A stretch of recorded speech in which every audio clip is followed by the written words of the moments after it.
অন্য এযোৰ নতুন কাপোৰ লৈ এযোৰ পাটৰ কাপোৰ বোৱা পাটৰ কাপোৰ কিন্তু পাটৰ কাপোৰযোৰ এইযোৰ কাপোৰ দেখিছে আপোনালোকে বহুতেই পিন্ধে বা দোকানত কিনিবলৈ পায় কিন্তু কাপোৰযোৰ মানে মই তেনেকৈ পিন্ধিবলৈ যেন মানে তাতকৈ অলপ বেলেগকৈ পিন্ধিলে ভাল লাগিব বুলি ভাবি কাপোৰযোৰৰ মাজত মই এই ডিজাইনখিনি কৰি দিলোঁ এইটো ডিজাইন কৰিলোঁ এয়া এইফালে এইটো ফালে পৰিছে আৰু এইফালে এই আঁচলত পৰিছে ডিজাইনটো আৰু মানে দহি সম্পূৰ্ণ পকাই হৈ গ'ল দহিটোত মানে তিনিটা মণি দিছোঁ গোল্ডেন হোৱাইট এনেকৈ দিছোঁ ইয়াত এটা হোৱাইট দিছোঁ আৰু ইয়াত এটা গোল্ডেন দিছোঁ আৰু এই ৰঙাখিনি মানে অলপ বেছিকৈ দিছোঁ সূতাখিনি তেতিয়া বেছি ভাল লাগে আৰু এই কাপোৰযোৰ মানে এইখিনি কেনেকৈ কৰিলোঁ এইখিনিও বগা পাটৰ কাপোৰে ব্লাউজটো কাটি পেলালোঁ ব্লাউজটোৰ কাটি 4 পিচ কৰিলোঁ 3 পিচ ইয়াত লগালোঁ ইয়াৰ মাজৰ অংশখিনি কাটি থৈ দিলোঁ আৰু ইয়াৰ মাজৰ অংশখিনি কাটি থৈ দিলোঁ থৈ পেলাই এই বগা কাপোৰখিনি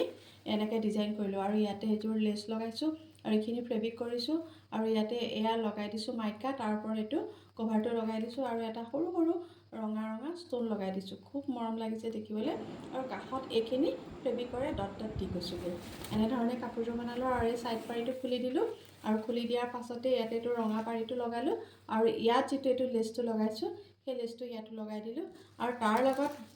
মই একেলগে মিলাই এটা গহনা প্ৰস্তুত কৰিলোঁ এইটো গহনা আৰু ইয়াৰ লগত এইযোৰ কাণফুলি আপোনালোকে কেনেকুৱা পাইছে কমেণ্ট এটা কৰিব লাইক কৰিব শ্বেয়াৰ কৰিব আৰু মেখেলাখনো দেখুৱাই দিছোঁ মেখেলাখনৰো তলফালে ইমানখিনি কাপোৰ কাটি দিলোঁ আৰু দিয়াৰ পাছতে ব্লাউজৰ যিখিনি বগা কাপোৰ কালাৰ এইখিনি ডিজাইন কৰি দিলোঁ আৰু দি ইয়াতে লগাই দিছোঁ এইটো ৰেড কালাৰ কাপোৰ আনি ইয়াতে চিলাই দিলোঁ আৰু ইয়াৰ যিখিনি কাপোৰ বাচি গৈছে সেই কাপোৰখিনি দিয়ে মই এইটো ব্লাউজ চিলালোঁ এইটো 3/4 হাতৰ এইটো ব্লাউজ চিলাইছোঁ ডিঙিটো কাটি দিয়া নাই আৰু ব্লাউজটোত অকণমান হাতত জইন দিছোঁ মানে কিয় এইটো ব্লাউজৰ যিটো আচল পাৰি সেই পাৰিটো ইয়াত লগাই দিলোঁ অকণমান এইখিনি চিলনি পৰিছে আৰু বাকী চাদৰ মেখেলাযোৰৰ কাপোৰ আৰু ইয়াৰ যিটো পাৰি খুলি পেলালোঁ সেই পাৰিটো দি পাৰিখিনি বহুত আছে তাৰে অলপ কাপোৰ লৈ মই এইটো গহনা প্ৰস্তুত কৰিলোঁ এইযোৰ কাণফুলি প্ৰস্তুত কৰিলোঁ কাপোৰযোৰ কেনেকুৱা পালে মোৰ গহনা কেনেকুৱা পালে কমেণ্ট এটা কৰিব লাইক কৰিব শ্বেয়াৰ কৰিব আৰু ভৱিষ্যতে আকৌ অন্য ধৰণৰ এনেকুৱা ধৰণৰ ডিজাইন কৰা কাপোৰ লৈ আপোনালোকৰ মাজত উপস্থিত হ'ম আজিলৈ আহিছোঁ নমস্কাৰ